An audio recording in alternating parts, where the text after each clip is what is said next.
dias para que você peça ao rei alguns dias para que eu solucione esse problema. Eu tenho meios de o Deus que eu adoro, ele pode me dar revelação disso. E Arioque falou com o rei disse, tá bom, dou uns dias para o Daniel. Daniel compartilhou com os seus amigos o problema que era, e eles buscaram a Deus intensamente, fervorosamente. E Deus, na sua bondade, revelou a Daniel o sonho. E Daniel voltou à presença do rei, disse ao rei, eu tenho a revelação e vou dizer qual foi o sonho que você sonhou. Ele disse, então, fala, Daniel, fala que eu quero ouvir. Você sonhou com uma grande estátua. Quando ele disse estátua, o rei se lembrou na hora. E essa estátua ela composta de metais. O primeiro metal lá da cabeça era uma cabeça de ouro. Depois vinha os peitos e os braços de prata. Depois vinha o ventre e os quadris de bronze. E as pernas eram de ferro e os pés em parte de ferro e em parte de barro. E depois você estava olhando, isso que foi lançada uma pedra e consumiu os pés, consumiu as pernas, consumiu o bronze, consumiu a prata e consumiu também o ouro. O rei disse exatamente, foi isso que eu sonhei. Agora, qual é a interpretação? Daniel vai, então, dar a interpretação. A interpretação desse sonho, dada por Daniel, foi o seguinte, gente. Ó rei, tu és a cabeça de ouro, o teu reino representa a cabeça de ouro. O rei ficou surpreso com isso. Puxa vida, eu sou a cabeça de ouro. Ficou muito feliz. Mas logo depois, Daniel disse, agora, o seu reino vai passar. Vai acabar o seu reino. E virá um reino menor do que o teu, em poder, que é representado na estátua pelos peito de prata e braços de prata.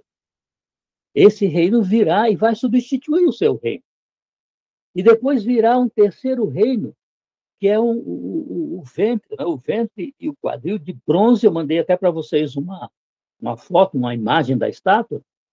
O ventre e o quadril de bronze. E depois deste virá um reino terrível. Esse será um reino de ferro, um reino terrível de ferro. E depois desse não virá mais um reino, mas esse reino grandioso de ferro vai ser dividido entre 10 reinos, que são os 10 dedos que tu viste da estátua. E depois, quando você estava vendo, uma pedra foi lançada e destruiu os pés, destruiu as pernas, destruiu o quadril, destruiu o peito, os braços e destruiu também a cabeça de ouro. Então, o rei Nabucodonosor ficou muito feliz. Agora, o que significa isso? Primeiramente, nós temos a cabeça de ouro. A cabeça de ouro era a Babilônia, que naquela época era o reino que estava no comando, na hegemonia do universo, da Terra. E Babilônia, ela venceu, a Síria venceu vários reinos para se tornar homogêneo, para ter a hegemonia militar, política e econômica da época. Então, Babilônia vai existir do ano 605, todos os livros de história geral trazem isso, do ano 605 até o ano 539. O reino de Nabucodonosor, e depois vai para o seu neto, né?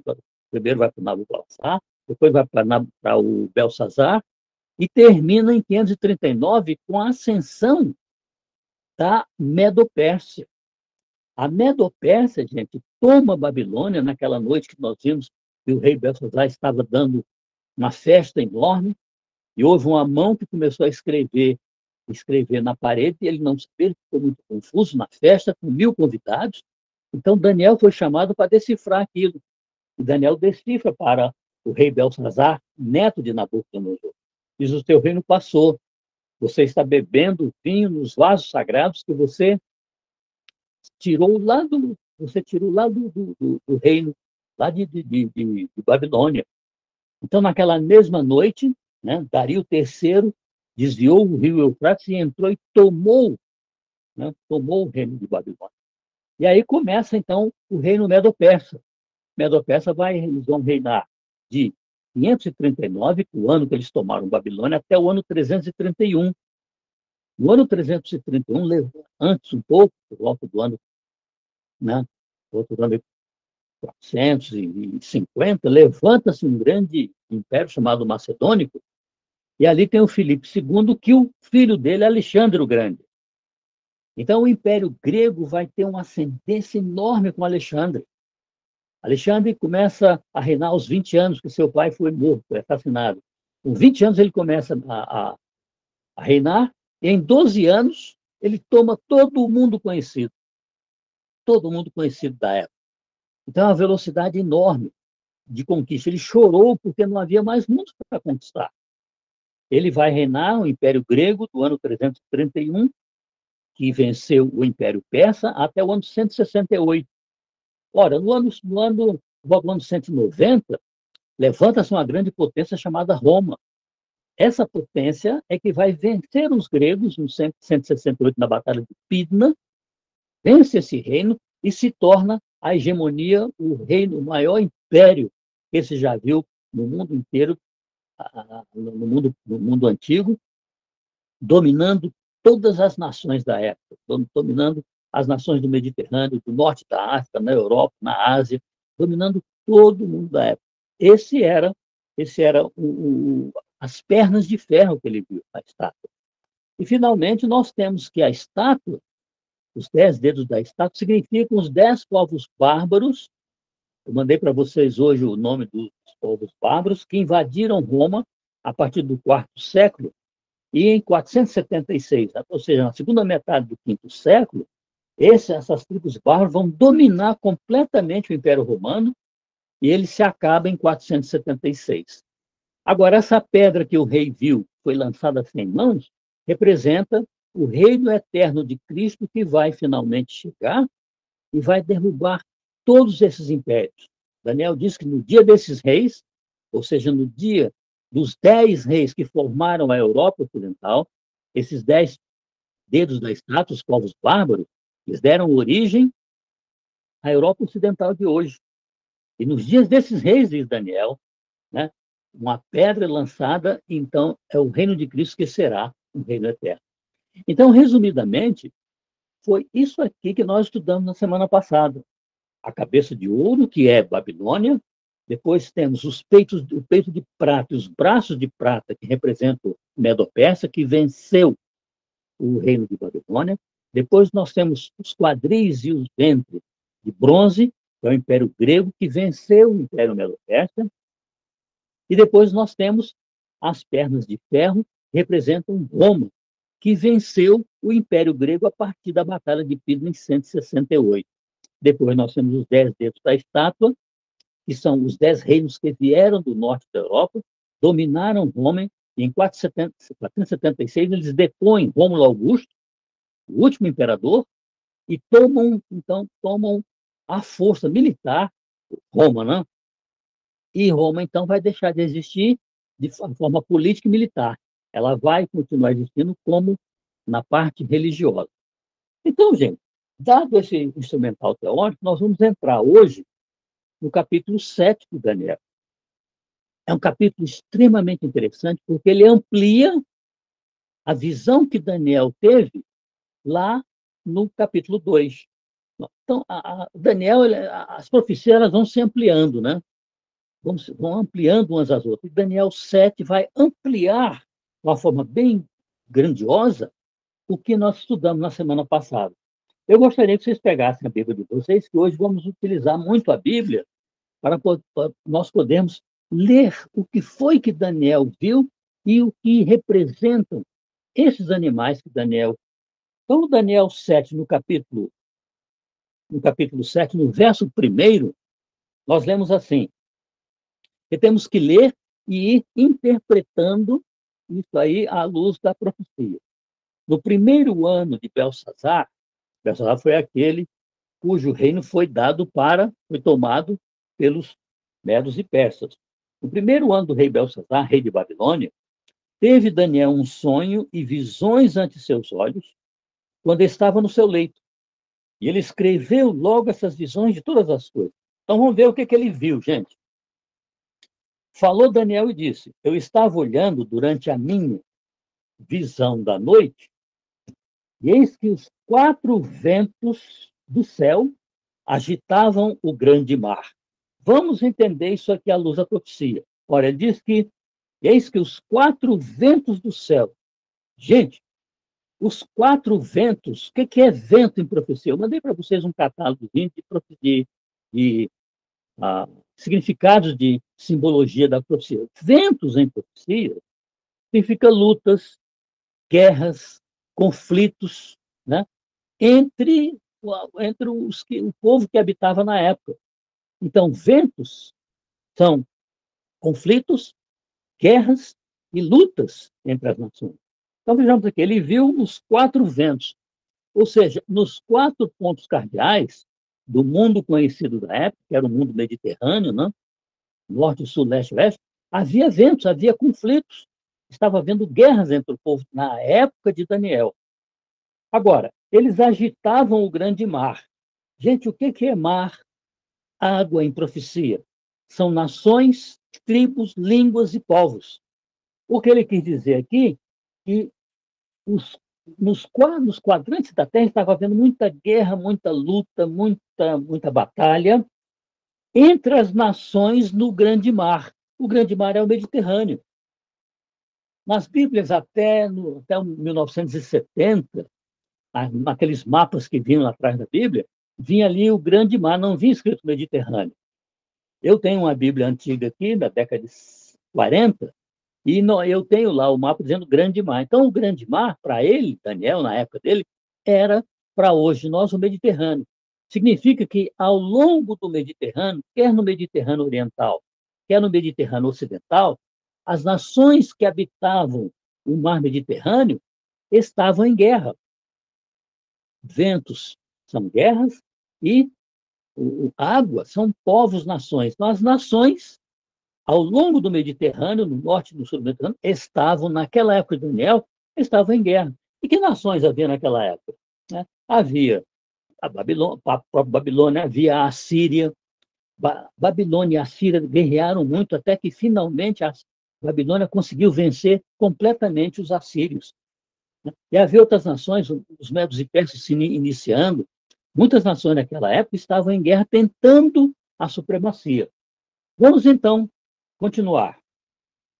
No verso 3, quatro animais grandes, diferentes uns dos outros, subiam do mar. Ora, animais são poderes, são reinos, reis. Então, quatro animais, quatro reinos, quatro poderosos reinos, né, diferentes uns dos outros, subiam do mar. Ou seja, subiam das nações que estavam em guerra. Estão compreendendo aqui, até aqui, gente? Tá tranquilo? Ok.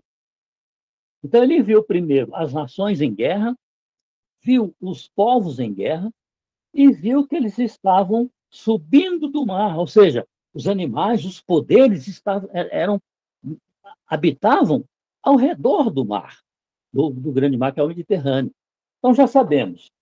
Eis que os quatro ventos do céu agitavam o grande mar, ou seja, lutas, batalhas e conflitos, né, das nações que existiam na época. Quatro animais grandes, quatro reinos poderosos surgiram, né, do mar, surgiram das nações. Ok? Então vamos em frente. Então, ele vai descrever os animais. O primeiro animal era como um leão e tinha asas de águia. Enquanto eu olhava, foram-lhe arrancadas as asas, foi levantado da terra e posto em dois pés como homem, e foi-lhe dada a mente de homem. Então vamos por parte aqui, gente. Tem que ter muita atenção para a gente poder compreender.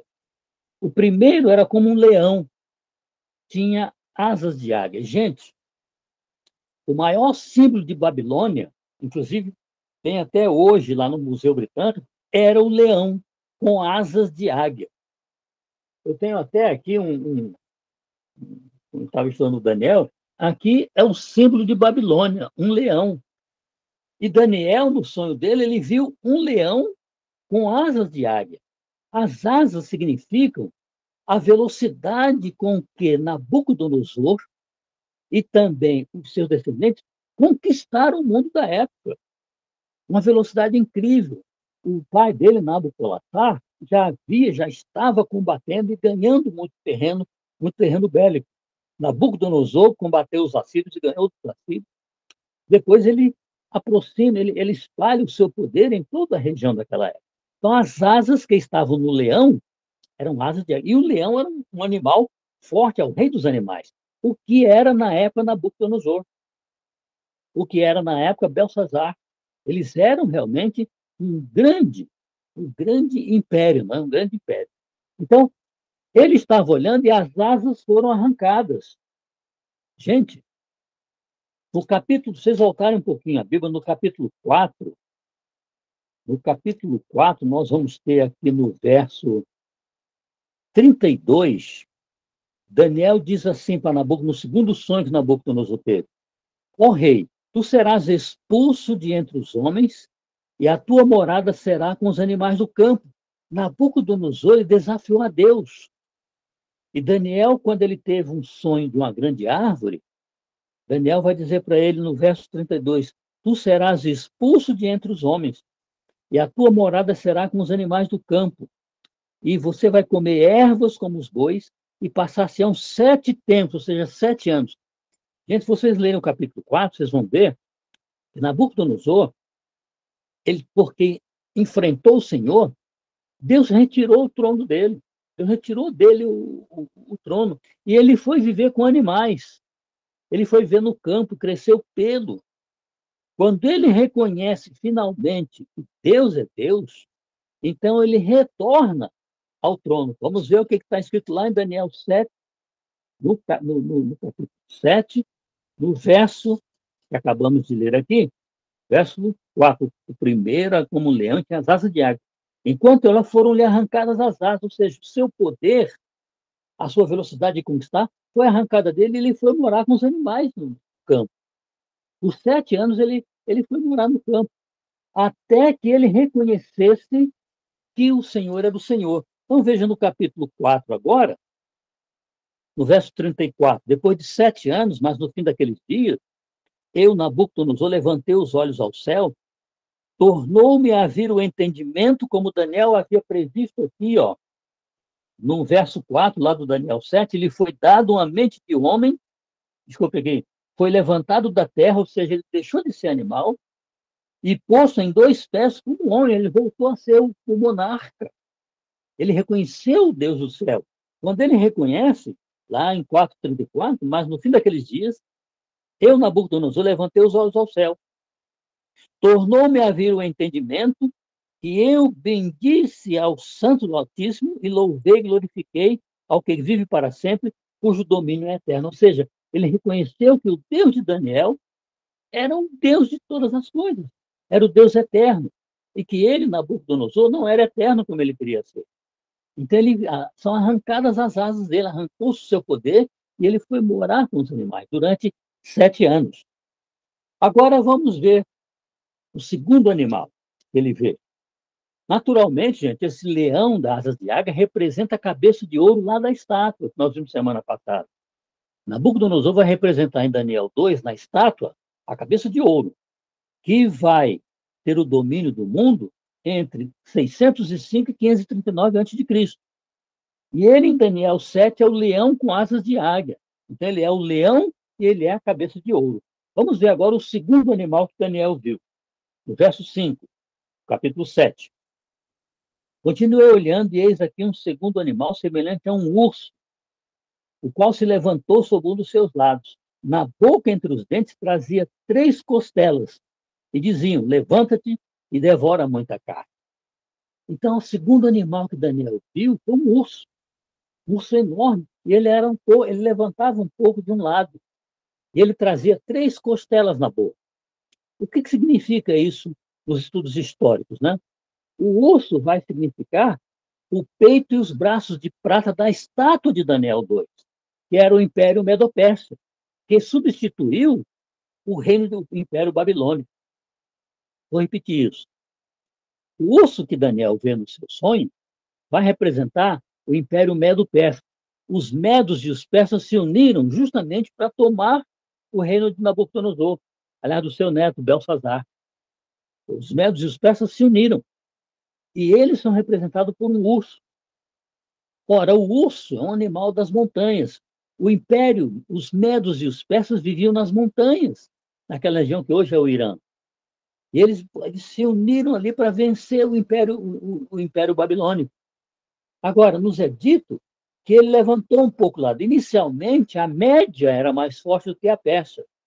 Mas, com o passar do tempo, a Pérsia se tornou muito mais forte, subiu muito em relação à Média. Então, a Pérsia passou a dar as ordens, o rei Ciro passou a dar as ordens, ou seja, a Pérsia se tornou maior militarmente do que a Média, né? Então, aí nós vemos como a história se desenvolve. Esse urso trazia 3 costelas. Ora, a Medo-Pérsia, depois que ele toma a Babilônia, antes que ele tome a Babilônia, ele toma o Império da Lígia, em 547. Um império pequeno, mas os medos e persas tomam aquele império. Depois eles tomam Babilônia no ano 539. Vimos agora há pouco aqui que o rei Nabucodonosor foi vencido pelos medos e persas no ano 539. Dario II abriu o rio Eufrates e entrou e tomou Babilônia de Belsazar. Então, o urso tinha 3 costelas, uma representava a Lígia, que eles venceram no ano 547, venceram a Babilônia no ano 539 e venceram o Egito no ano 525. Então, essas 3 costelas são esses 3 impérios que o Egito, um grande império, e o Império Medo-Persa venceu para se tornar dono da hegemonia mundial. E eles ficaram hegemônicos no mundo de então, durante o ano de 539, quando eles tomaram Babilônia, até o ano 331. Então, já vimos o leão com asas de águia, né? O leão com asas de águia, que representava Nabucodonosor, que, por sua vez, representava lá na estátua a cabeça de ouro. Nós vimos agora o urso com 3 costelas, que representava o peito e os braços de prata, lá da estátua, que era o Império Medo-Pérsia, com 3 costelas na boca, cujas costelas foram a vitória deles contra os lídios, em 547, contra os próprios babilônios, em 539, e contra o Egito, em 525. Então, isso aí se completa esse animal que Daniel viu. Vamos agora para o terceiro animal. Esse é muito importante. Então, no verso 6, diz assim: depois disso, continuei olhando, eis aqui outro animal, semelhante a um leopardo, e tinha nas costas 4 asas de ave. Tinha também esse animal 4 cabeças e foi-lhe dado domínio. Então, ele agora vê um leopardo. Ora, o leopardo vai representar quem lá na estátua? O ventre e os quadris de bronze, que era o Império Grego. Depois do Medos e Persas, lá no ano 331, Alexandre o Grande vai vencer os Medos e Persas, né, na batalha, em 3 batalhas. Na batalha de Grânico, em 334, na batalha de Iso, em 331, e na batalha de Arbelas, né, em 330, quando ele finalmente vence Dario III. Então, Dario é vencido e surge esse grande império grego, que lá na estátua é representado pelo ventre, pelo quadril de bronze, e que aqui em Daniel 7 é representada por um leopardo com asas de águia, com asas de ave. Ora, essas asas, a exemplo do leão com asa de águia, é a velocidade com que Alexandre conquistou o mundo inteiro. Alexandre, dos 20 aos 32 anos, Alexandre vai conquistar o mundo inteiro, ele até vai chorar porque não tem mais terras para conquistar. E ele fica ansioso, porque ele queria conquistar mais, não tem mais. Mas aí, aos 32 anos, ele vai para uma festa e bebe muito e morre de uma febre. Aos 32 anos. Ora, quando ele morre, o seu filho, que é um pouco muito ineficiente, não fica com o reino. O irmão dele também não fica com o reino. O reino dele vai ser dividido entre 4 generais. São as 4 cabeças do leopardo. 4 generais. São eles: o Cassandro, o Lisímaco, o Ptolomeu e o Seleuco. Eles vão dividir o reino do Alexandre em 4 grandes partes do reino, do mundo conhecido de então. Só que eles começam a brigar entre eles. Vão sobrar apenas 2. O Seleuco, que fica com a parte da Síria, e o Ptolomeu, que fica com a parte do Egito, dando a dinastia ptolomaica, de onde nascem vários reis, inclusive Cleópatra. Então, nós temos os 4 generais, Cassandro, Lisímaco, Ptolomeu e Seleuco. Eles vão brigar entre eles, o reino vai se enfraquecer, e apenas 2 sobrevivem. Seleuco, que vai ficar a parte do norte, vai fundar o reino Seleucida, o reino da Síria, e Ptolomeu, que vai fundar o grande império egípcio, com a dinastia ptolomaica, a qual pertence Cleópatra, até os anos 30, quando ele é vencido pelo Império Romano. Então, gente, nós vimos aqui o Império Grego representado por um leopardo, com asas de ave, a velocidade que Alexandre conquistou o mundo, e as 4 cabeças, os 4 generais que vão digladiar entre eles. Sobram esses 2, que o reino da Síria, no norte, e o reino egípcio, lá no sul, lá nas margens do Mediterrâneo, lá embaixo em Alexandria. Então, isso aí mostra que esse animal, leopardo com 4 cabeças, vai representar é representado pela estátua, dentro dos quadris de bronze. Então, nós vimos a cabeça de ouro e o leão com asas de águia, Nabucodonosor. Depois nós vimos o peito de prata e os braços de prata, que representam Medo e Persa, que aqui no Senhor é um urso com 3 costelas na boca. As 3 costelas são as conquistas da Lígia, da própria Babilônia e do Egito. Depois nós temos o terceiro animal, o leopardo com asa de águia, de ave, e 4 cabeças, que representam lá na estátua o ventre e o quadril de bronze, o Império Grego. Agora vamos ver aqui o 4º animal. Este animal que é terrível. Olha a descrição que Daniel faz dele. No verso 7. Depois disso, eu continuava olhando nas visões da noite, eis aqui o 4º animal, terrível, espantoso e sobremodo forte, o qual tinha grandes dentes de ferro. Ele devorava e fazia em pedaços e pisava aos pés o que sobrejava. Era diferente de todos os animais que apareceram antes dele e tinha 10 chifres. Gente, vamos nos deter um pouquinho nesse animal aqui. Ele disse primeiro que era um animal que não se encontrava na zoologia da época. O leão já existia, o urso já existia, o leopardo também, mas esse 4º animal, que eu mandei a imagem para vocês, era um animal que não existia na zoologia da época. Era um animal totalmente diferente, um animal incrível, forte, estupendo, espantoso, que tinha dentes de ferro, e tudo que ele comia, ele batia com os pés e pisava tudo que existia, destruía tudo que existia. E ele tinha na cabeça 10 chifres. Ora, esse animal que o Daniel vê, o 4º animal, representa lá na estátua as pernas de ferro, Roma imperial. Então, Roma imperial foi realmente o maior império que surgiu desde Nabucodonosor, desde Babilônia. Babilônia, Medo-Pérsia, Grécia, e Roma vai vencer a Grécia nas guerras macedônicas a partir de 190, e finalmente em 168 a.C., Roma vai vencer na Batalha de Pydna o último exército grego. Então, Roma destrói todo o exército grego, mas absorve a sua cultura, os seus deuses, a sua cultura, a sua filosofia, a sua retórica, vai para Roma. A sua parte jurídica vai tudo para Roma. Então, Roma vai se constituir um império férreo. Tudo de Roma era de ferro. Eles construíam os escudos de ferro, as espadas apenas eram de metal, mas tudo o resto era de ferro. Era o Império Ferro, que representa o ferro lá da estátua, as pernas de ferro da estátua. E os 10 chifres que ele tinha na cabeça?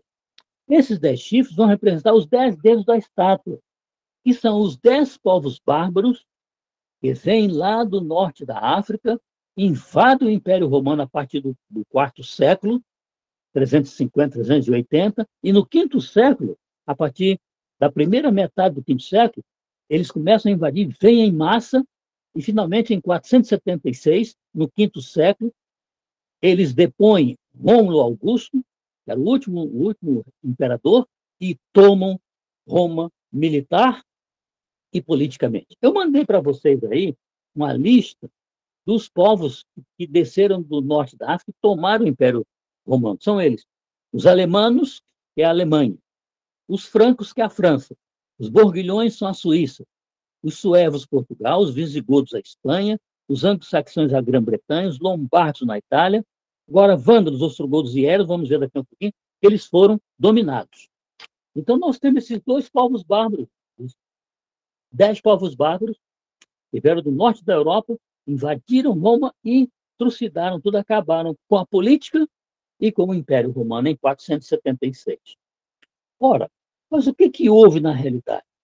Quando Roma se desfez política e militarmente, os sábios de Roma da época foram para Constantinopla, que havia sido fundada por Constantino, que já é conhecido nosso, no ano 330.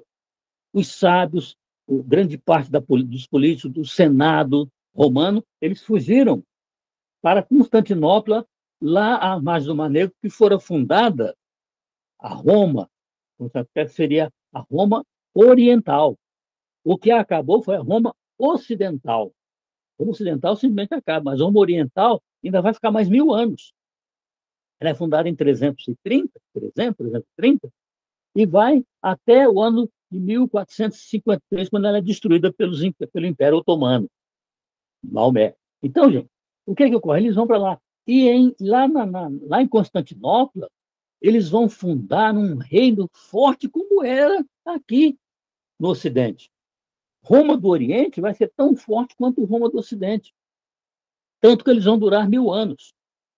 Então, lá nós temos Constantino, que vai, em primeiro lugar, se converter ao cristianismo e vai fazer um decreto que, em 313, o decreto de Milão, que devolva tudo, que acabe a perseguição dos cristãos, acabe com tudo, devolvam as casas, devolvam as propriedades, devolvam o dinheiro, tudo aos cristãos. Então, vai haver aí o Estado e a Igreja, como nós vimos lá no Cavalo Preto, o Estado e a Igreja, né?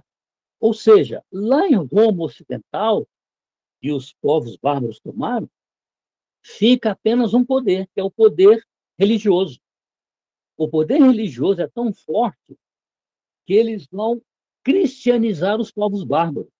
Olha só, os povos bárbaros tomam Roma Ocidental, militar e politicamente.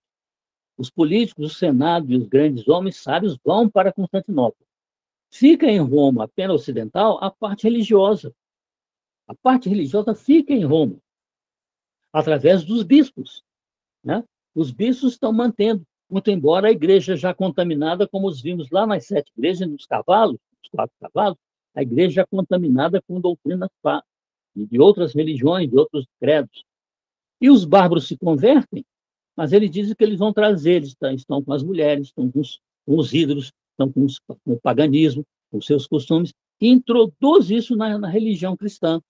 A religião cristã, então, começa a se dissolver. Outras práticas vão entrando e aquela igreja pura dos discípulos apóstolos de Cristo, ela vai começar a se tornar uma igreja impura com esse paganismo que vem para dentro da igreja.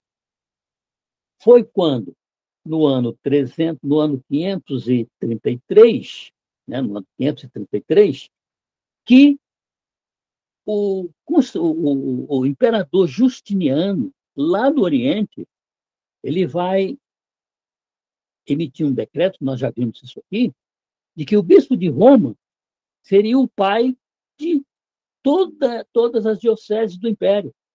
O bispo de Roma seria o pai, seria o chefe de todas as igrejas, as dioceses do mundo conhecido de Roma. Então, vejam que, muito embora a parte política e a parte militar tenham saído de Roma Ocidental, mas ali ficou a religião.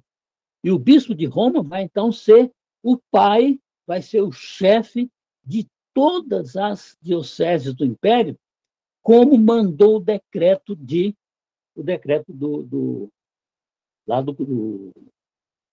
Justiniano. Ele vai ser o chefe de toda a igreja. Agora, Daniel continua aqui dizendo o seguinte, gente, vamos continuar a leitura aqui. Depois dizendo, então, agora, o verso 8. Estando eu a observar os chifres, os poderes, esses chifres são os povos bárbaros que tomaram Roma. Então, estando a observar esses reinos, eis que entre eles subiu outro chifre pequeno, um poder pequeno, surgiu de dentro dos 10 chifres. Os 10 chifres são poderes, os povos bárbaros que invadiram Roma. Entre eles, Daniel viu surgir um, aqui, ó, entre eles subiu outro chifre pequeno, diante do qual 3 dos primeiros chifres foram arrancados. Vamos entender isso aqui. Daniel estava olhando, ele viu os 10 chifres, que são os 10 povos bárbaros que invadiram Roma. Os militares, o Senado, a parte política foi toda lá para Constantinopla. Ficou o poder religioso em Roma. Ele disse, eu vi subir um outro chifre pequeno.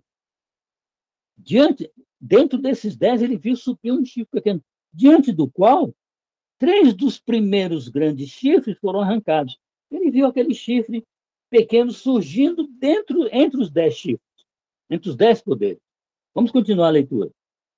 E eis que neste chifre pequeno que ele viu, havia olhos como os de homem e uma boca que falava com insolência. Aqui no verso 8. Então, o que Daniel viu? Ele viu um animal espantoso, terrível, que a tudo pisava, tudo rebentava, que representava aqui o Império Romano na época dos imperadores. Mas agora ele vê um chifre pequeno surgindo dentro desses 10 chifres. E esse chifre pequeno ele se torna robusto, ele se torna enorme. E ele tem olhos e tem uma boca que fala com insolência. Vamos identificar que poder é esse que Daniel viu desse chifre pequeno que destruiu 3 dos grandes que estavam lá. Ora, se nós formos aqui na lista que eu mandei, nós temos os alemães, os francos, borbilhões, suevos, visigodos, anglo-saxões, lombardos, vândalos, ostrogodos. Agora, os vândalos, os ostrogodos e os hérodos, que faziam parte daqueles 10 chifres, eles foram dominados, eles foram arrancados por parte do pequeno que nasceu. Vou repetir, gente. Daniel estava olhando os 10 chifres na cabeça do animal, 10 grandes poderes que tomaram Roma. Entre esses 10 surgiu um pequenininho. Ele foi crescendo, ele tinha olhos, uma boca que falava com insolência. E este chifre pequeno, ele vai tomar os vândalos, os ostrogodos e os hérodos. Ora, os hérodos no sul da Itália. Em 493, esse poder, que é um poder religioso, vai vencer os hérodos, porque os hérodos eram contra o poder religioso lá de Roma Ocidental. Esse poder pequeno também, que se torna bem grande, vai vencer os vândalos no norte da África, porque os vândalos também eram contra o poder religioso. E, finalmente, esse poder religioso do chifre pequeno, do poder pequeno que Daniel vê, vai vencer os ostrogodos no ano 538. Então, esse poder pequeno que vai estar nascendo e tem olhos e uma boca que fala com insolência, vai vencer os chifres grandes. 3 dos chifres vão ser vencidos: os hérodos, em 493, os vândalos em 534 e, finalmente, os ostrogodos em 538. Ora, qual foi a data que Justiniano começou a dizer que o bispo, o chefe da igreja de Roma, seria o bispo de Roma? Em 538. Em 538 também, essa ponta pequena religiosa vai vencer os ostrogodos. Começa, então, em 538, o grande poder, uma supremacia do poder romano sobre todas as religiões da época. Então, 538 em diante, até o ano de 1798, vai ser grande poder de supremacia lá do cavalo amarelo, que é o cavalo da grande Tiatira, de morte. Vamos ver aqui a profecia. É difícil, mas a gente vai entender devagarinho. Agora vamos aqui para o verso 19. Olha o que diz o verso 19.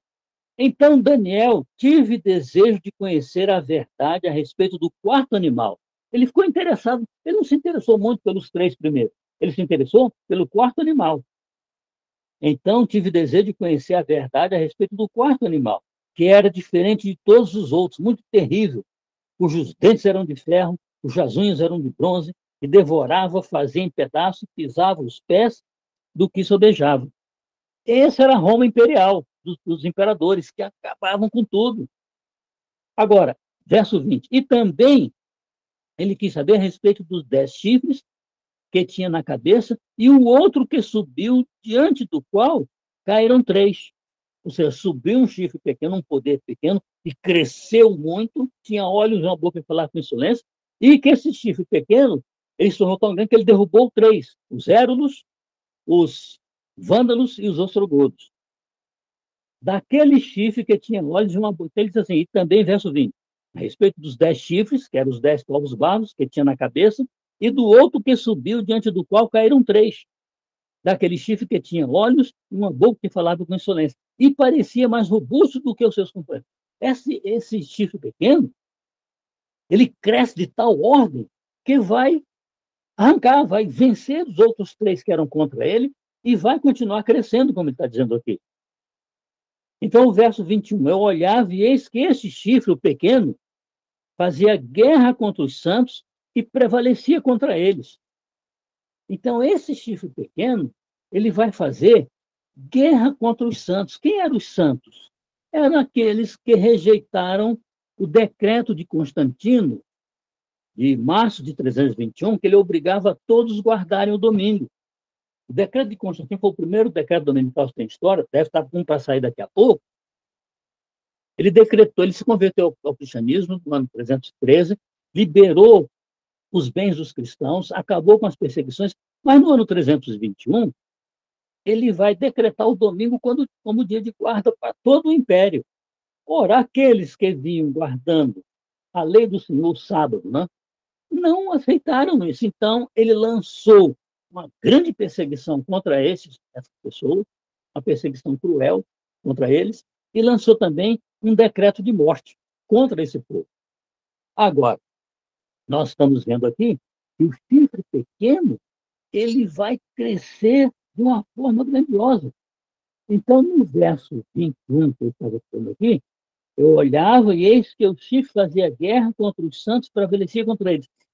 Este poder religioso vai perseguir aqueles que não aceitavam as ordens do chefe da igreja lá de Roma, Constantino, que o Justiniano mandou ser chefe. Então, assim, como eles não aceitavam, então eles começaram a ser, tá aqui, ó, fazia guerra aos santos, e prevalecia. Essa aqui é a história lá do cavalo amarelo, da Idade Média, da igreja de Tiatira, que vai trucidar completamente aqueles que não concordavam com os ditames do bispo de Roma. Outra, vamos ver mais coisas aqui. No verso 24, gente, vamos lá, os 10 chifres correspondem a 10 reis que se levantarão daquele mesmo reino.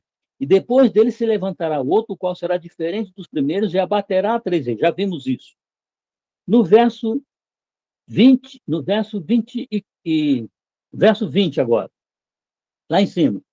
E também a respeito dos 10 chifres que tinha na cabeça, e de outro que subiu, diante do qual caíram 3, daquele chifre que tinha olhos e uma boca que falava com insolência. Agora, no verso 21, está uma coisa importante. Eu olhava, e eis que esse chifre, o pequeno que cresceu, fazia guerra contra os santos e prevalecia contra eles. Depois nós temos o verso 25, gente. Esse chifre que cresceu muito, que era um poder religioso, proferirá palavras contra o Altíssimo, magoará os santos do Altíssimo e cuidará em mudar os tempos e a lei. Vamos ver isso aqui em detalhe, gente. Primeiro, o verso 25 nos diz que ele proferirá palavras contra o Altíssimo. Gente, deixa eu mostrar para você. Em Lucas 5:21, trata de que Cristo perdoou o pecado das pessoas. Ora, quando Cristo perdoou os pecados das pessoas, os fariseus e os saduceus, que eram contra ele, disseram que iriam matá-lo, porque só quem pode perdoar pecados é Deus, os saduceus. Eu vou ler para vocês aqui. Lucas 5:21 diz assim, estou chegando aqui. Lucas 5:21 diz o seguinte, é uma guerra que havia entre Cristo e os fariseus e os saduceus. 5:21, achei. Diz assim, E os escribas e fariseus arrazoavam, dizendo: quem é esse Cristo que diz blasfêmias? Quem pode perdoar pecados senão Deus? Então, Cristo era Deus, ele podia perdoar pecados. E não estava fazendo blasfêmia. Só que para os fariseus e para os saduceus e para os escribas, ele estava praticando blasfêmias. Então, este poder que surge, esse pequeno poder que surge, tem olhos, uma boca que fala com insolência, é um poder que vai, ao longo do tempo, instituir que o sacerdote pode perdoar pecados. É isso que fala aqui, ó, uma boca que fala com insolência. Ele pode, o sacerdote pode perdoar pecados. Ele dá penitência, a pessoa tem os pecados perdoados. Inventaram também a indulgência, que era a compra do perdão. A pessoa ia matar alguém, comprava o perdão e ia lá, podia matar, não tinha problema, estava perdoado do crime. Então, esse problema da blasfêmia é um ser humano perdoar pecados de alguém. Isso Deus não aceita isso. Isso é antibíblico. Como eles disseram aqui, só quem pode perdoar pecados é Deus, ninguém mais.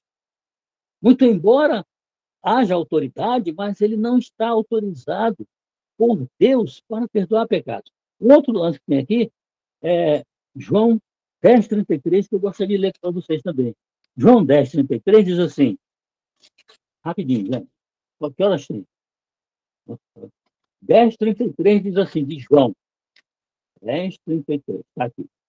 Responderam-lhe os judeus: não é por boa obra que te apedrejamos, e sim por causa da blasfêmia, pois sendo tu homem, dizes que és Deus. Cristo dizia que ele era Deus, e ele era realmente Deus. As pessoas, os inimigos, não aceitavam isso, porque apenas Deus é Deus. Ninguém pode, de forma alguma, dizer que é Deus. Isso, segundo a Bíblia, é blasfêmia contra Deus. Então, era essa boca que falava com insolência. Agora, gente, deixa eu ler para vocês aqui, aqui num livro bem grosso que eu tenho, na página 915, diz assim, ó, o Papa é de tão grande dignidade, isso está escrito, gente, na coleção Prompta Biblioteca, volume 6, página 25 a 29, de Lúcio Ferraris, lá na Biblioteca do Vaticano. O Papa é de tão grande dignidade, tão excelso, que não é um simples homem, mas como se fosse Deus e o vigário de Deus. O Papa está coroado com uma coroa tríplice, vamos ver isso lá no Apocalipse depois, como rei dos céus e da terra e das regiões inferiores. O Papa é como se fosse Deus na terra, único soberano dos fiéis de Cristo, chefe de reis, com plenitude de poder, a quem foi conferida pelo Deus onipotente a direção não só do reino terreno, mas também do celestial. O Papa tem tamanha autoridade e tanto poder que pode modificar, explicar ou interpretar as leis divinas. O Papa pode mudar a lei divina, visto que seu poder não é de homem, mas de Deus. E ele atua como vice-regente de Deus na Terra. Gente, é muito sério isso aqui, né? Porque quando aquela ponta pequena surgiu e que falava com insolência, é justamente isso aqui que ele quer dizer. Exatamente isso que esses livros lá do Vaticano estão dizendo, pronto, a biblioteca. Que o Papa, vejam aqui, não é um simples homem, mas como se fosse Deus e vigário de Deus na Terra. É muito grave isso. Né? É muito grave, porque Daniel já viu isso lá no século VI antes de Cristo, que esse poder surgiria para ser enorme. Outra coisa que ele ia fazer, magoaria os santos do Altíssimo. Houve uma perseguição enorme a partir do ano 538, uma perseguição cruel, porque muita gente não quis seguir aquilo, o chefe da igreja, do sistema religioso romano. E não seguindo, aí houve um decreto contra eles, houve um decreto de morte, uma perseguição cruel. Então, gente, na realidade, Daniel vai dizer depois aqui, ó, lá no verso 25 ainda. Ferirá palavras com toquinhos, que são as blasfêmias, né, que vimos aqui, perdoar pecados e ser o próprio Deus, contra o Altíssimo, magoará os santos do Altíssimo com grandes perseguições e morte, e cuidará em mudar os tempos e a lei. e os santos serão entregues nas suas mãos por um tempo, 2 tempos e metade. Vamos entender isso aqui, gente. Magoará os santos do Altíssimo já vem, cuidará em mudar os tempos e a lei. Ora, os tempos foram mudados. Os tempos foram mudados. Mudou. Quando Deus criou a terra, ele colocou o dia começando com o pôr do sol. Era de pôr do sol até o pôr do sol. Tanto que hoje há uma religião que respeita isso, né? O pôr do sol, o pôr do sol. Mas isso foi uma ideia de Galileu de mudar de pôr do sol para pôr do sol, porque ficava muito ruim para ver a hora exata do início do dia.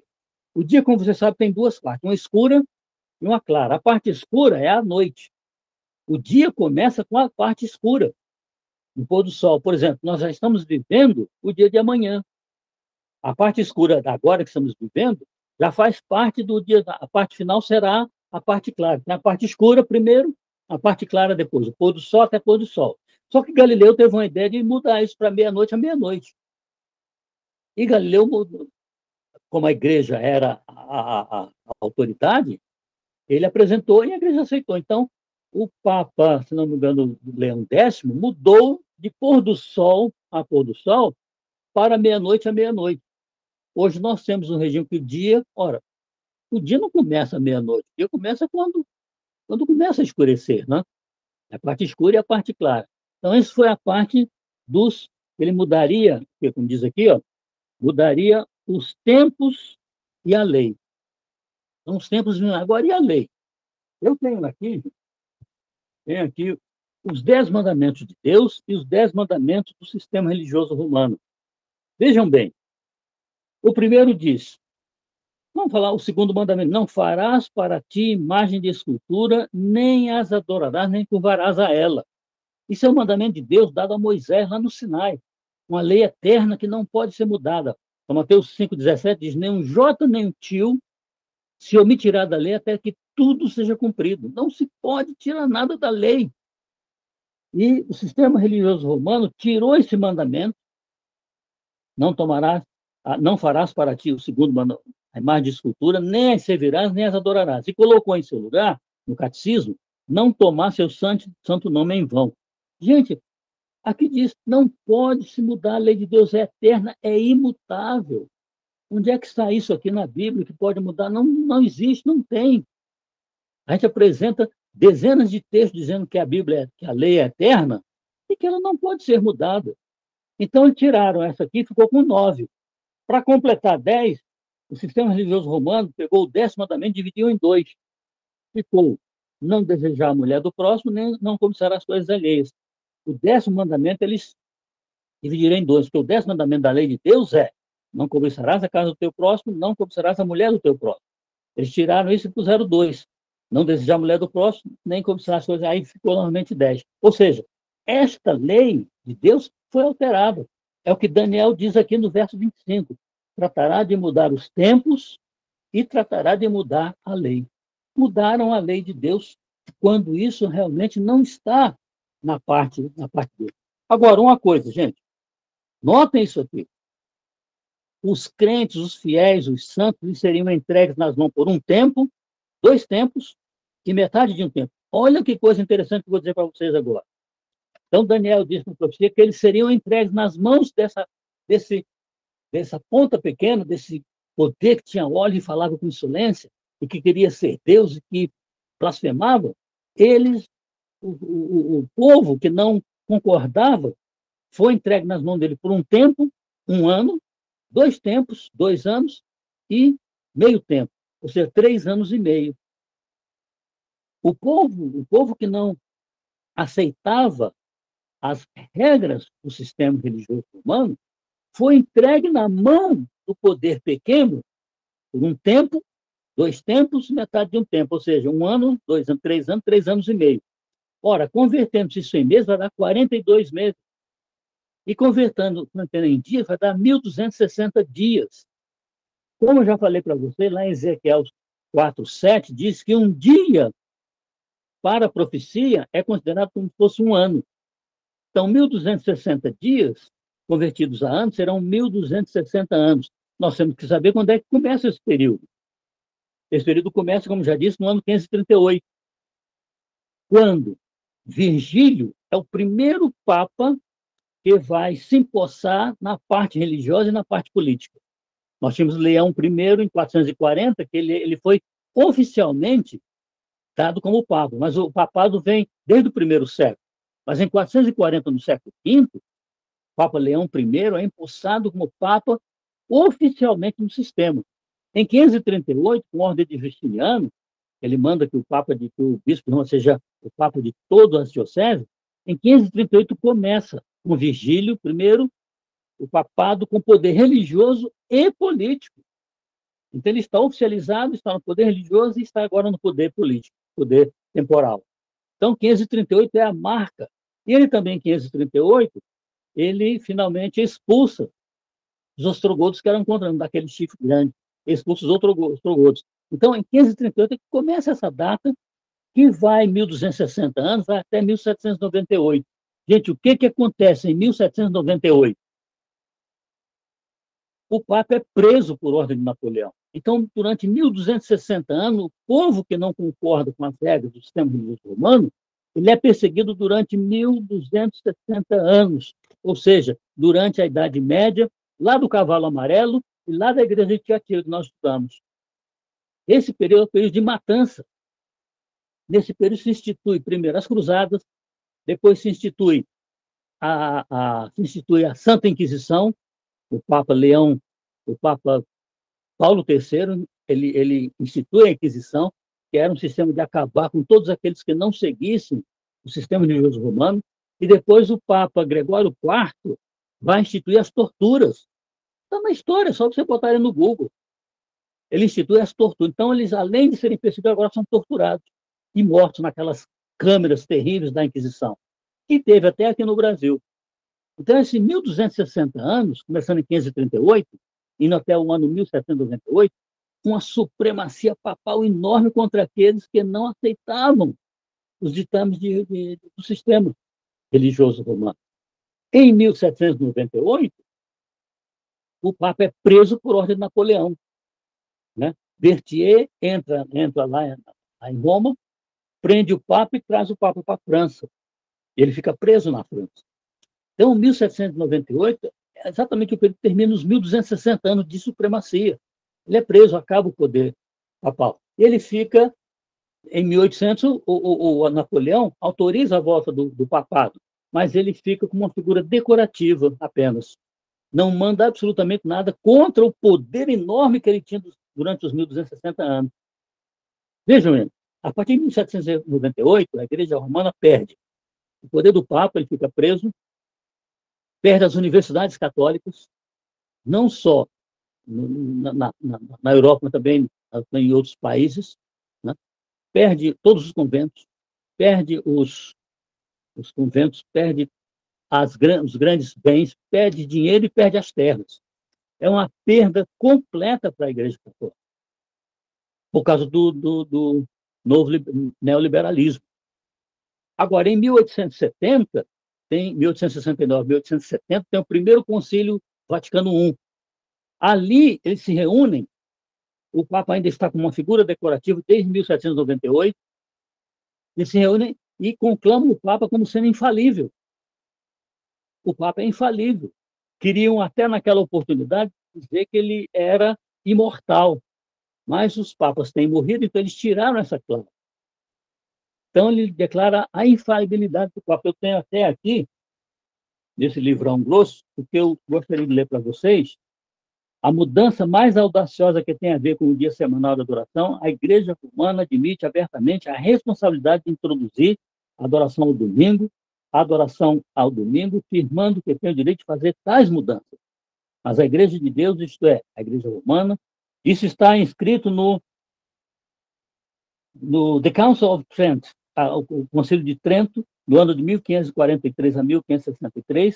Este catecismo foi escrito por ordem do Concílio de Trento e publicado sob o pontificado do Papa Pio V. Ou seja, tem poder, mas só que a partir de 1798 perdeu tudo. Em 1870, com o Concílio Vaticano I, eles vão eleger o Papa como infalível. Mas só que ele ainda está em Pedro, ele é uma figura decorativa. Agora, em 1929, aí vai ter Mussolini, que é o ditador italiano, se alia a Hitler, o ditador alemão, e eles, então, criam o Estado do Vaticano. E aí o Papa vai para o Vaticano, né, já está lá na Roma, agora tem o território do Vaticano, do papado, tem o território onde finalmente ele vai começar a exercer o poder até que venha uma pedra e acabe com todos esses reinos que existem por aí, reinos políticos, militares, europeus. Então, gente, em 1929, o papado ele recobra tudo aquilo que ele perdeu, as terras, as doações, o respeito de todos os cristãos. E não somente isso, ele alia à Guarda do Domingo várias igrejas protestantes. Ou seja, uma igreja protestante hoje ela está seguindo aqui o catecismo, não está seguindo a lei de Deus. Porque estão guardando. Eles dizem que a lei foi abolida. Ora, se a lei foi abolida, olha, segue comigo, gente. Se a lei foi abolida, não existe pecado, porque pecado é a transgressão da lei. Se a lei foi abolida, não existe pecado. Se não existe pecado, não precisa de graça.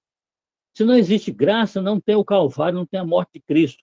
Se não tem a morte de Cristo, não tem a ressurreição. Se não tem a ressurreição, não tem vida eterna para ninguém. Então, a lei é a base de toda a Bíblia. Ela não salva, mas ela mostra o pecado da pessoa. Então, se não houver lei, não tem pecado. Se não tiver pecado, não tem graça. Se não tem graça, não tem a cruz. Se não tem a cruz, não tem a morte, não tem a ressurreição, nem tem a vida eterna. Como é que eles dizem que a lei foi abolida? Paulo já disse: abolimos, pois, a lei pela fé? De forma alguma. Antes, preservamos a lei. A lei é eterna, não se pode mudar. Finalmente, gente, já estou terminando. Finalmente, ele diz aqui: seu domínio seria, no verso 26, mas depois se assentará um tribunal para lhe tirar o domínio, para o destruir e o consumir até o fim. Haverá um reino, que é o reino de Cristo, que vai dominar sobre esse poder. Mas finalmente vai dominar sobre esse poder. Esse poder, então, terá finalmente que ser extinto por ordem do Senhor Jesus. Então, gente, Daniel 7 nos traz uma visão enorme, ele amplia muito a visão de Daniel 2, trazendo com mais profundeza, mais profundidade, o que na realidade representa esses animais. Finalmente, ele fala sobre um julgamento que vai haver, e nesse julgamento todos nós somos inseridos. E o verso 26 vai dizer: mas depois se assentará o tribunal para lhe tirar o domínio, para o destruir e finalmente o consumir. Então, esta é a realidade. Aqueles que estão guardando o domingo, as religiões que protestantes estão simplesmente seguindo a lei do catecismo, né? E a lei de Deus diz para guardar o sábado, ela é eterna. Paulo diz isso, os discípulos dizem isso, Cristo diz isso, os pais da igreja disseram, os reformadores disseram. Então, eu não sei realmente, esses homens são inteligentes, e vem na Bíblia que não pode, dizem que a lei foi abolida. A lei foi abolida, mas foi a lei cerimonial. Agora levar um cabritinho para ser imolado, aquilo foi abolido realmente. Mas a lei moral de Deus, ela não vai ser abolida. Nós vamos cumpri-la, inclusive, aqueles que forem para salvos na eternidade vão cumprir a lei de Deus, que ela é eterna. Deus nos abençoe, né, gente, para podermos compreender tudo isso aqui que Daniel quer nos dizer. É difícil, é difícil. Na semana que vem, vamos estudar uma semi-repetição disso, do capítulo 8, e depois iremos para o capítulo 9, e depois para o capítulo 10, lá de Apocalipse, para irmos. Agora, gente, deixa eu falar uma coisa para vocês. Aqui em Apocalipse, estou terminando, em Apocalipse, no capítulo 13, diz uma coisa interessante, à luz disso que nós estudamos hoje. Olha o que diz aqui no capítulo 13. Diz assim, ó, sobre o sistema religioso romano, capítulo 13, verso 3. Então, João fala: vi uma de suas cabeças como golpeada de morte, mas essa ferida mortal foi curada. E toda a terra se maravilhou seguindo esse poder. Então, a ferida mortal que João vai dizer aqui, prisão do Papa. Diz aqui, ó. Então veio de suas cabeças como golpeada de morte, uma ferida muito forte no papado. Mas essa ferida foi curada em 1929, quando Mussolini cria o Estado do Vaticano juntamente com Hitler, cria e coloca o Papa de volta com todos os seus poderes, que hoje aí está representado. Né? E adoraram, então diz mais, e toda a terra se maravilhou seguindo esse poder. Toda a terra aqui, não só os nossos irmãos católicos romanos, mas significa também dizer todos os nossos irmãos batistas, presbiterianos, os assembleanos, todos eles estão seguindo esse poder. Não, parece que não. Daniel está aqui tão claro para mostrar para a gente as coisas, né? Eles leem, não compreendem isso. Uma vez fui dar estudo para um pentecostal, ele lia, mas eu li isso aqui, ele não sabia o que era, agora eu sei. Veio para a igreja adventista. Porque lia e não compreendia o que estava lendo. Então, gente, que Deus nos abençoe para que possamos compreender aquilo que o Espírito quer nos dizer. Agora podemos aí abrir para ideias, para dúvidas, para comentários. Quem gosta de comentar primeiro? Ou perguntar? Ai, cansei, cansei. Hein, gente? Quem quer perguntar alguma coisa? É um assunto que mexe com a gente, né? É um assunto que mexe com as nossas características religiosas. Mas está aqui, está escrito aqui, a gente tem que falar para o povo, né? Essa é a minha missão, falar para o... Vou começar agora um curso na terça-feira, primeira terça-feira de março, também para falar isso aqui. É um grupo de pessoas que assistem a Novo Tempo. Passaram para mim. Então, vamos começar um novo curso, não sei o que eles querem, mas eu acho que são os estudos de Jesus que nós já fizemos aqui, para o pessoal da Novo Tempo que vai entrar nesse curso. Eu vivo a minha vida fazendo isso, mostrando o que a Bíblia diz dessas coisas que as pessoas não compreendem, não? Quem queria falar? Eu. Eu quem? Eu, Marilda. Oi, Marilda. Fale, Marilda. Eu não quero fazer elogio, não, sabe? Porque eu acho que é Deus que está transmitindo através de você Claro. esses ensinamentos todos. Mas foi tão bem explicado, Israel. Foi tão bem explicado que eu não tenho nenhuma dúvida. Amém. Coisa boa, né? Depois faz uma leiturazinha paralela num livro que tenha isso, aí as dúvidas se passam, né? O problema, Marilda, é que as pessoas leem isso, leem, não compreendem, não tem alguém que explique direitinho, o Espírito Santo falar, aí continua na religião, guardando as coisas lá do catecismo. Né? Porque no meu primeiro período de adventismo, eu fiz muitos cursos do Apocalipse, sabe? Muitos. Inclusive, o primeiro ancião que fazia esses cursos para nós, ele está fora da igreja, porque foi na época que nós saímos todos, por causa daquela situação do Espírito Santo não ser uma pessoa. Que houve lá em 2007, por aí que houve aquela confusão toda. E hoje infelizmente, ele se diz ateu. Ele era o primeiro ancião da igreja. Ele sabia, ele tem um conhecimento vastíssimo. Ele dava curso todo domingo, eu assistia todos os domingos. Ele fazia o curso sobre o Apocalipse. O meu nome dele, falar por Davi ele, Lima, Davi Lima. Anotando até aqui o nome hoje dele, eu oro por ele, sabe? Até hoje. Verdade, mas Deus tenha compaixão de sua alma, né? Agora Deus, né, me reencontrou aqui, né? Deus veio me buscar aqui na Paraíba, foi aqui que eu me rebatizei e voltei para os braços de Cristo, para a honra e glória do nome dele. Amém. Alguém mais quer fazer algum comentário? Desirê, fala ou escreve, Desirê. Ela não pode falar, porque acho que ela está gravando, né? Acho que ela está. Ah, tá bom. Amando o estudo, coisa boa, né? Então, hoje eu não sei se... Porque eu não vejo as pessoas aqui, eu não sei se o Nelson veio, se o Nelson entrou aí. Você pode ver, dizer se o Nelson veio? Né? Luciana, quer falar alguma coisa, Luciana? Ok. Muito. Não sei se a Luciana quer falar alguma coisa. A Isabela. Não. Eu estou ouvindo. E o Jô, quer falar alguma coisa, Jô? Não sei se o Jô está ouvindo. Jô, quer falar alguma coisa? Ele não está ouvindo. Posso falar? Pode falar. Está ouvindo? Olha, como uma das alunas aí falou, eu também já fiz, eu já tinha feito um pouco desse curso, mas eu estou começando a compreender melhor por causa das suas colocações.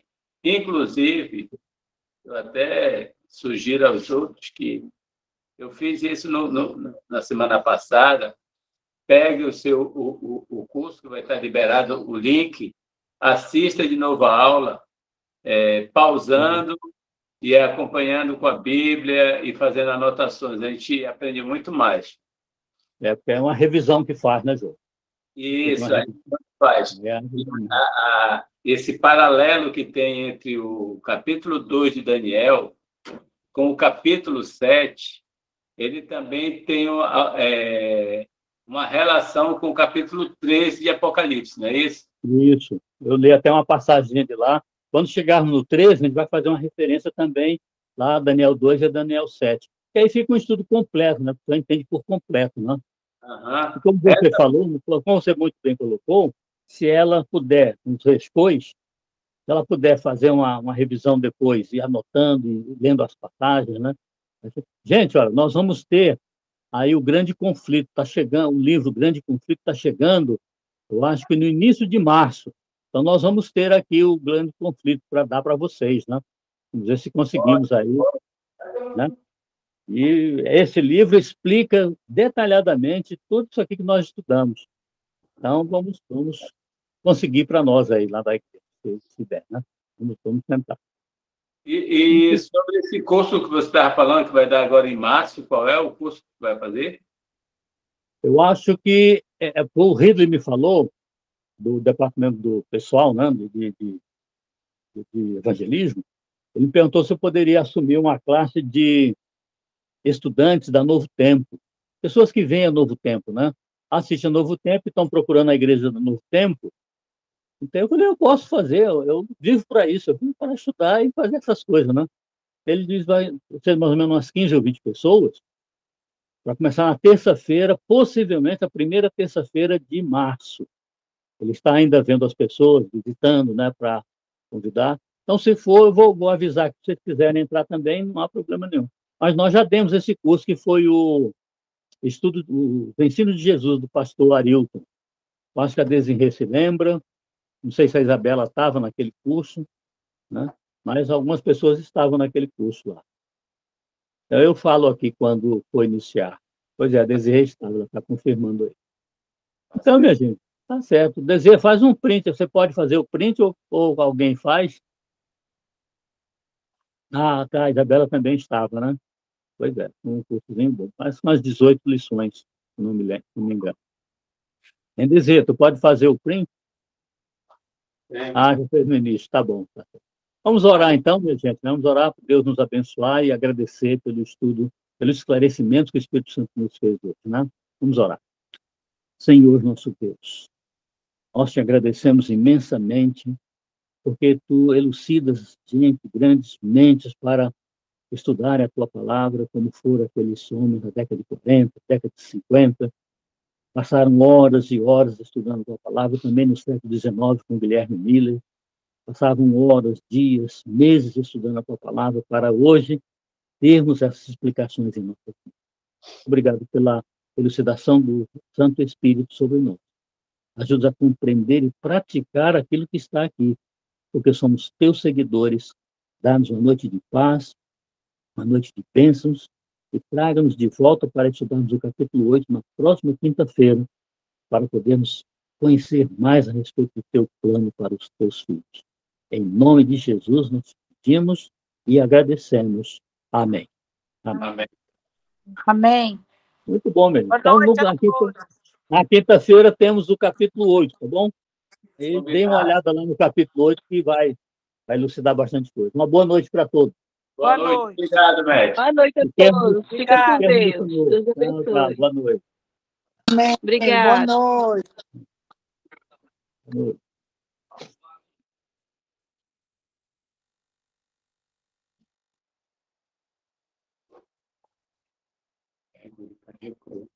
Boa noite. Deixa eu aberto ainda. Puxa do fio.